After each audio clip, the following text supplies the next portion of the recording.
ხალატი ასე ქვია სპექტაკლს, რომლის პრემიერაც ბათუმის დრამატული თეატრის დიდ სცენაზე შედგა. ალექსანდრე სუმბათაშვილის პიესის მიხედვით სპექტაკლზე გიორგი სიხარულიძე მიმუშავა. იგი დამდგმელი რეჟისორიცაა და მუსიკალური გაფორმებაც მას ეკუთვნის, რაც შეეხება მსახიობებს, მოქმედი პირები და შემსრულებლები, როგორც დრამატული თეატრის დასის წევრები, ასევე მოწვეული მსახიობები არიან.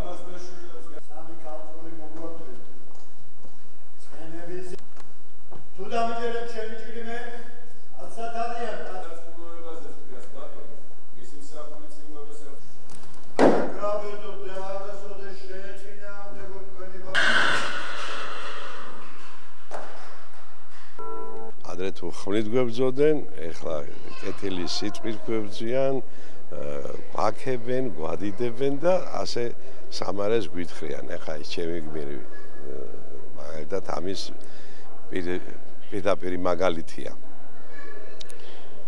და ეს პიესა თვითონ დაიდგა ჯერ კიდევ საუკუნის წინ რა და ვიცი, მაინც თანადროულია.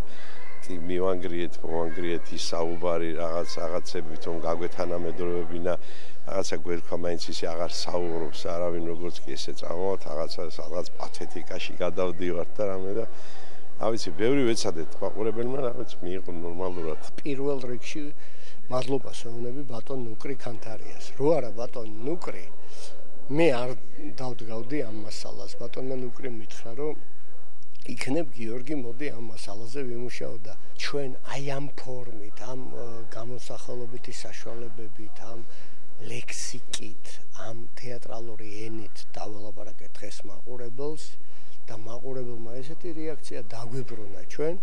მადლობა მათ, მადლობა ყველას, რომ აი თეატრის დანიშნულება სხვა არაფერი არ არის, რომ ჩვენ აქედან ფიცარნაგიდან რაღაცას ვესაუბრებით, რაღაცაზე საუბრობთ, რაღაცა პრობლემას ვაყენებთ და მაყურებელი ესე გულთბილად და ესე გულმხურვალედ ეგებება შენს ნათქვამს. ეს არის გამარჯვება თეატრის.